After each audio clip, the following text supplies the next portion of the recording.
నమస్తే రమగారు. నమస్తే జయ.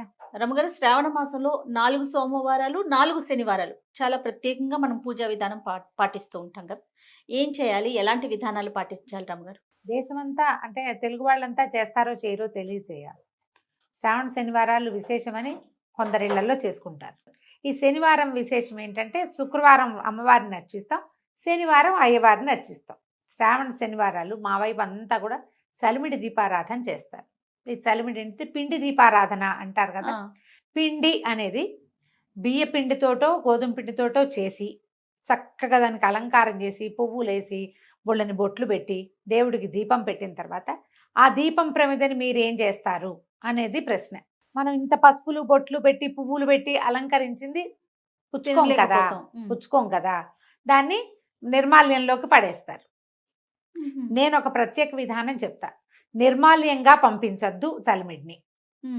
నిర్మాల్యం కాదు, దేవతారాధనకి దీపారాధనగాను నైవేద్యంగాను ఉపయోగపడే వస్తువుతోటి చేస్తాం మనం ఇది. అదేమిటి చేయటం? బెల్లం, బియ్యపిండిలో కుదిరితే కాసిన పాల్చుక్క పోసి అంత నెయ్యి వేసి మీరు దంచితే చక్కగా చలిమిడి తయారవుతుంది.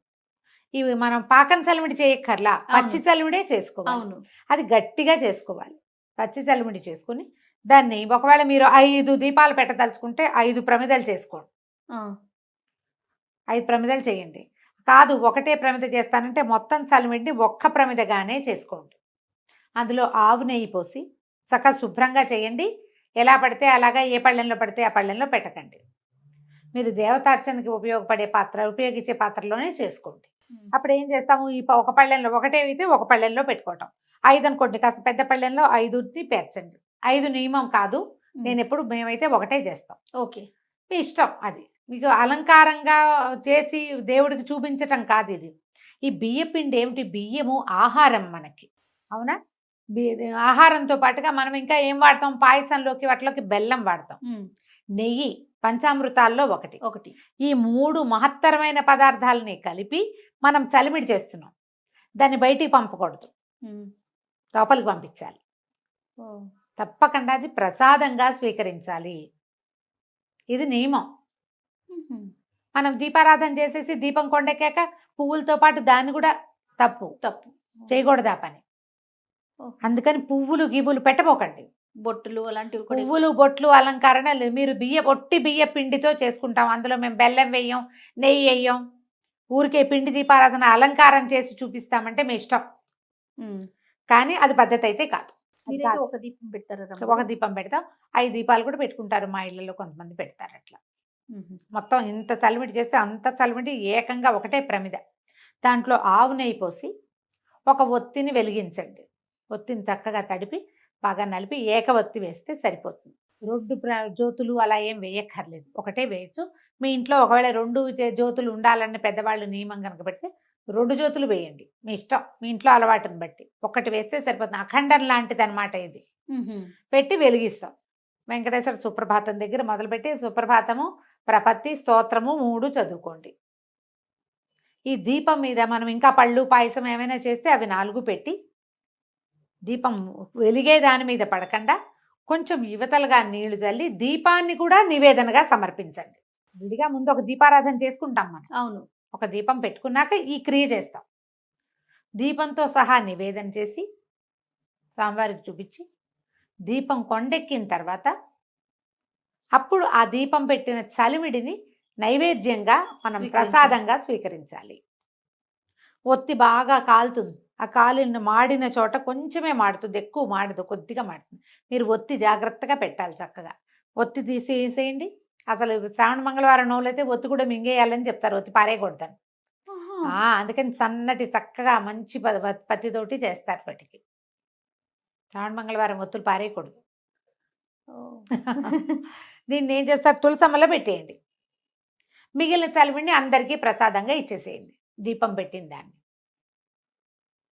శ్రావణ శనివారాలు వెంకటేశ్వర స్వామి తర్వాత ఇది నైవేద్యం అయిన తర్వాత మంగళాశాసనం చదువుకుంటాం కదా. అవును, మంగళహారతి ఇచ్చి మంగళాశాసనం మొత్తం చదువుకుని దండం పెట్టుకోండి. శ్రావణ సోమవారాలు, శ్రావణ శనివారాలు కూడా కామ్యాలు అంటే కోరిన కోరికలు తీర్చే రోజులు ఇవి. ధర్మబద్ధమైన ఏ కోరిక మీరు కోరినా ఉమ్, ఆ కోరిక తప్పకుండా నెరవేరుతుంది. ఓకే. మన అవకాశాన్ని బట్టి, అవసరాన్ని బట్టి, అలవాటుని బట్టి చేసుకోండి. ఒకవేళ ఇందులో మీరు భయపడడానికి కాంప్లికేటెడ్‌గా ఏదైనా చేసుకోవడానికి ఏమీ లేదు. ఉమ్, కాంప్లికేటెడ్‌గా చేసుకోవద్దు దీన్ని. ఓకే. ఉపవాసం ఉంటారా రమ్మగారు? ఇప్పుడు అదే సోమవారం ఏమో పగలు ఉపవాసం, రాత్రి భోజనం చేస్తామా? ఈ వెంకటేశ్వర స్వామికి చేసేది పగలు చక్కగా షడ్రసోపేతంగా భోజనం చేసి రాత్రిపూట ఒక పొద్దుండండి. ఉహు. రాత్రిళ్ళు టిఫిన్ చేసుకోండి, అన్నం తినకండి. సాధారణంగా శనివారాలు మనం అట్లానే అలాగే చేస్తాం చేస్తాం. కాబట్టి అదే విధానం. ఆ, అదే విధానం. శివుడికి చుక్కలు చూశాక తినాలి, విష్ణువుకి చుక్కలు చూశాక తినకూడదు. ఓ, ఇంతే లెక్క. ఆ, ఇలా చేసుకోవచ్చు. ఇప్పుడు ఇది ఖచ్చితంగా చేసి తీరవలసింది కాదు. ఒకవేళ చేసినా ఎలాగో ఏమిటోగా చేసేయాలనుకోవద్దు. ఎంత సింపుల్గా వీలైతే అంత సింపుల్గా సోమవారం నాడు శివ సంబంధమైన స్తోత్రాలు చదువుకోండి, శనివారం నాడు విష్ణు సంబంధమైన స్తోత్రాలు, విష్ణు సహస్రనామ పారాయణ అలాంటివి చేసుకోండి. ఉపవాసం ఉండగలిగితే ఉండండి, లేకపోతే లేదు. అభిషేకం చేయగలిగితే చేయండి, లేకపోతే లేదు. దీపం పెట్టగలిగితే పెట్టండి, లేకపోతే లేదు.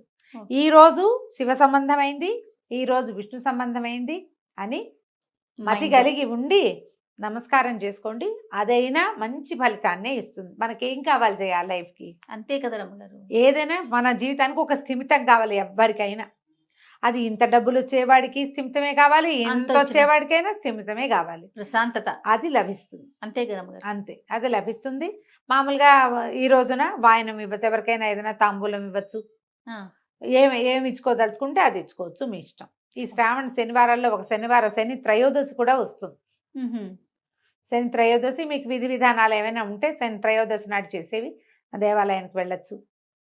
శనికి సంబంధించినవి ఏమైనా చేసుకోవచ్చు, ఓకే. ఇబ్బంది లేదు. రైట్ రమ్మగారు. నమస్తే. నమస్తే జీ.